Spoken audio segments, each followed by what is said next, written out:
Гласот на Америка на македонски. Преку една деценија вашиот прозорец кон САД. А сега, директно од студиото во Вашингтон.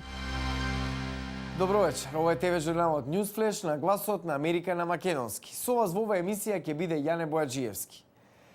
Интервју за Гласот на Америка со македонскиот премиер Никола Груевски. Зошто да се инвестира во Македонија и како дијаспората да ја помогне на татковината.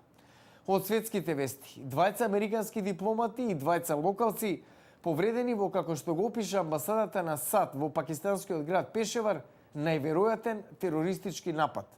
Започнуваме со најновите вести. Најново е дека бомба самоубиец убил 2 лица и ранил 19 други во напад на возило на американскиот конзулат во северозападен Пакистан. Бомбашкиот напад се случил кога возилото утрово минувало низ област каде биле сместени различни меѓународни организации, вклучувајќи ги Обединетите нации. Македонската владина делегација на чело со премиерот ја продолжи посетата на американскиот континент со средбата со иселениците во Детройт. Никола Груевски побара од дијаспората да и помогне на Македонија со тоа што ќе биде сложна и солидарна. Во интервјуто за нашата редакција пак што го даде по бизнис форумот во Мајами, Груевски гледа драстично подобрена бизнис клима во Македонија. Тој одби да одговори на прашања за актуелната политичка ситуација во земјата, со образложение дека на таа тема нема да коментира се додека не се врати во земјата. Следат извадоци од интервјуто. Премиере, добар ден. Зошто да се инвестира во Македонија? Има повеќе причини зошто, јас ќе кажам неколку. Прво, затоа што Македонија има одлична бизнис клима, 22 во светот, а пред само 6 години бевме 96-ти.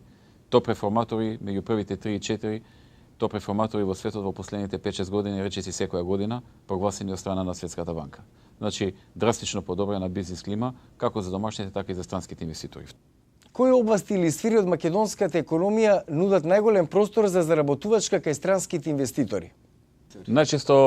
Најчесто Македонија бираат оние компании од сектори каде што конкурентноста е огромна и каде што бараат колку што е можно пониски трошоци, а истовремено високо квалификувани луѓе. Тоа се најчесто од делот на автомобилската индустрија, од делот на електроника, како што е Kemet Electronics од Америка. Според спроведените реформи во сферата на водењето бизнис, Македонија е лидер не само во регионот, туку и во светски рамки. Меѓутоа, отсуствува степенот на странски инвестиции споредено со соседите. Делумно се дължи на глобалната рецесија, односно пред се европската рецесија во моментот, преходно и глобалната рецесија, делумно затоа што во Македонија во минатото ја немаше на инвестиционите карти. Ова што сега го правиме се во последните неколку години, во последните 4-5 години. Преходно ниту ги имаше Македонија тие услови, ниту пак некаква презентација на условите кои што и не беа добри услови за да се прави презентација. Прво се создаваат добри услови за да има што да рекламирате, потоа рекламирате. Како да се поттикне дијаспората, например иселениците, да инвестираат повторно во татковината? Дијаспората може да инвестираат оние луѓе кои што се веќе етаблирани во бизнисот таму каде што живеат, кои што веќе знаат како се прави бизнис, кои што веќе се успешни во тој дел. Ние не можеме да очекуваме дијаспората да инвестира само заради патриотизам или заради тоа што сакаат Македонија. Тие мора да направат профит. Сега се создадени добри услови за правење профит и оние кои што се добро етаблирани во бизнисот може да го направат тоа. Колку финансиската и економска презадолженост на Грција влијае врз забавување на разговорите за името? Па влијае, значително влијае, затоа што Грција тоа користи како алиби пред другите меѓународни партнери. Тоа е проблем. Едно е алиби, а второ е и реално е дефокусиран. Премиере, дали пролонгирањето на разговорите за името негативно се одразува врз привлекувањето странски инвеститори во Македонија? Ако тоа го ставиме во контекст на членство во НАТО и ЕУ, особено во ЕУ, може да се каже дека неповолно влијае, меѓутоа има па многу компании кои што викаат дека баш тоа им се допаѓа што не сме членки на ЕУ. Но генерално за нас е добро што побрзо влеземе во ЕУ и НАТО, бидејќи придобивките од тоа ќе бидат поголеми. Кога ќе го слушнете зборот уметник, обично мислите на сликар или фотограф, но Мартин Лон креира уметност на необичен начин. Тој користи електрична пила за правење скулптури од дрво. Овој уметник неодамна ја представи својата работа на Панаѓур во Мериленд. Марти Лонг ја покажува својата вештина. Тој прави брзи резби, што ке рече за околу 45 минути прави буф од дрво. Го сакам овој вид резбарство. Тоа е уметност, тоа е забава. На луѓето им се допаѓа. Лонг ја започнал својата кариера правејќи скулптури од мраз, исто така со ваква пила. Потоа се расширил на стебло од дрво. Член е на група наречена Мајстори на пилата.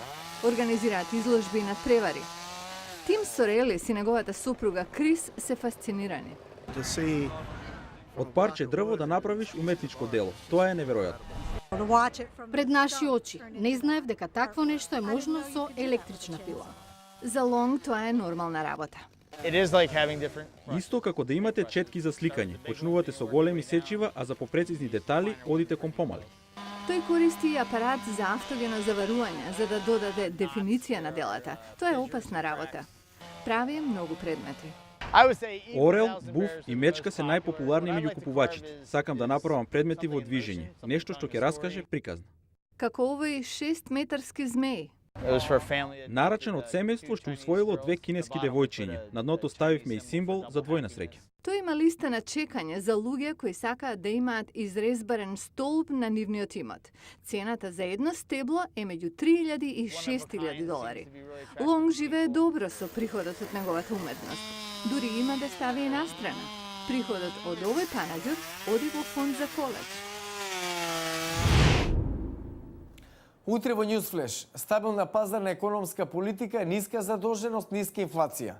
Тоа се некои од предностите на Македонија. Владина економско-политичка делегација реферираше на еден од бизнис форумите по САД.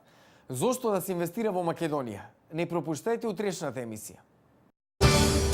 За инвестирање во Македонија, македонските представници велат главен атрибут е младата обучена работна сила и геостратешка положба, како мост меѓу исток и запад. Не пропуштајте утрешната емисија.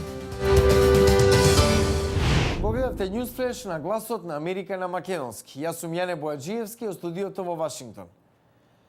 За најнови содржини посетете и нашата веб страница glasnaamerika.com. А станете наш пријател на Facebook. Пријатна вечер, се гледаме утре.